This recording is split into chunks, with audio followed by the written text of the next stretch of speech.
The message that changed everything. I still remember the sound my phone made. One short vibration. My parents and my younger brother were laughing near the hotel pool. We were on what they called our perfect family vacation. But nothing about my family had ever been perfect. I looked at my phone. It was from an unknown number. It said, "Fly home immediately. Don't tell your parents. A lawyer and the police are waiting for you. Trust me." I thought it was a joke. Then another message came. "If you stay there, you may lose everything your grandmother left for you." My hands started shaking. My grandmother had died only 2 weeks earlier. She was the only person in my family who truly loved me. My parents always treated my brother like he was the center of the world. But Grandma never did. She used to tell me, "One day, the truth will protect you." At that moment, I had no idea what she meant. I quietly booked the first flight home. I told my parents I had a work emergency. My mother looked annoyed. My father didn't even ask if I was okay. He simply smiled. And somehow, that smile scared me.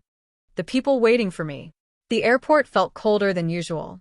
I walked out carrying one small bag. Then I saw them.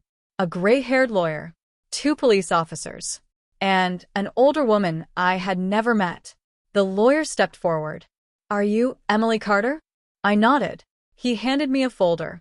"I'm David Lawson. Your grandmother hired me years ago." My heart started racing. The older woman introduced herself. "My name is Martha. I worked for your grandmother for 20 years. She looked at me with tears in her eyes. She whispered, "She knew they would do this." I didn't understand. The lawyer opened the folder. "Your parents believe you are still on vacation. While you were away, they planned to sell your grandmother's house and move all her savings." I stared at him. "No." He nodded. "They have documents claiming they are the legal owners. But your grandmother left everything to you." The room started spinning. The police officer spoke softly. "We believe some signatures were changed." I couldn't breathe. The people I trusted most were trying to erase me.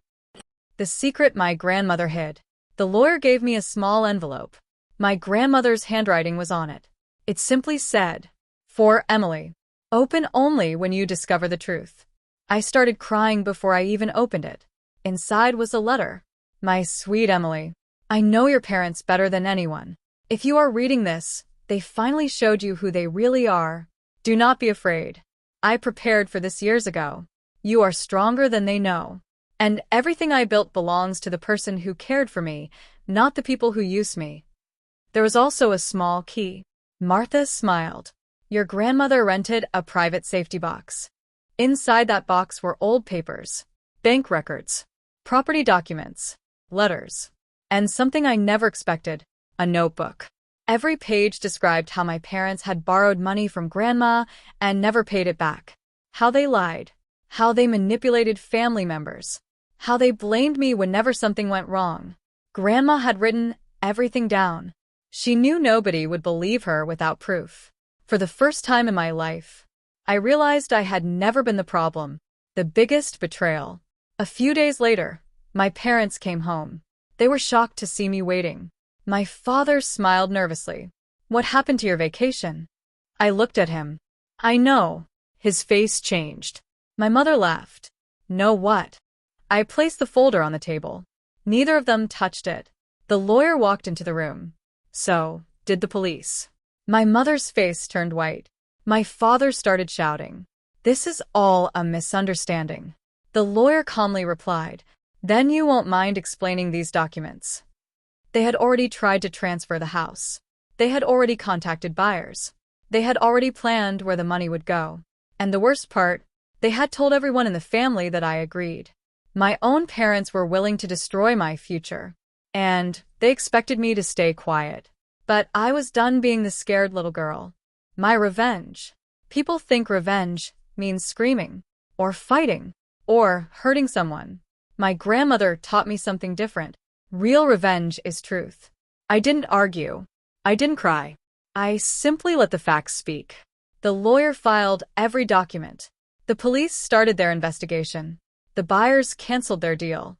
Relatives who ignored me suddenly learned the truth. I also discovered something else. My parents had borrowed money from several family members using my name. Everyone believed I knew about it.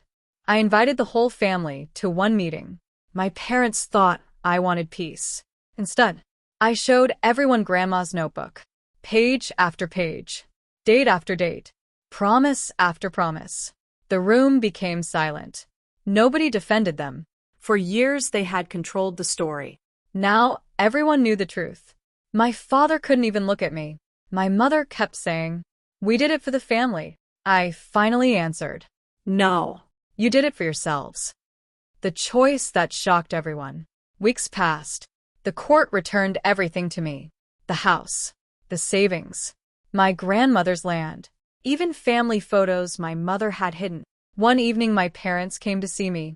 They looked tired, older, Smaller. My mother cried, "We're still your parents." I looked at the house behind me, the same house where Grandma taught me kindness. I realized something. Holding hate forever would only keep me trapped. So, I made a decision. I wouldn't destroy them, but I wouldn't save them either. I simply walked away. I changed my phone number. I started a new life. And for the first time, I felt free. The truth my grandmother wanted me to learn. Sometimes the people who hurt us are strangers. Sometimes they are family. I spent years trying to earn my parents' love. I thought if I worked harder, if I stayed quiet, if I sacrificed enough, they would finally see me. But some people only see what they can take. My grandmother saw that long before I did. She left me more than a house. She left me proof. She left me courage. And she left me one final lesson. Never let guilty people write your story. Because one day, the truth always finds its voice. And when it does, the people who tried to silence you are the ones left speechless. Final voiceover ending. I came home from vacation thinking I had a family. I walked away knowing I had survived one. And if you're listening to this right now, remember this. Betrayal can break your heart, but the truth can rebuild your life. What would you do if you discovered your own family had been hiding a secret like this?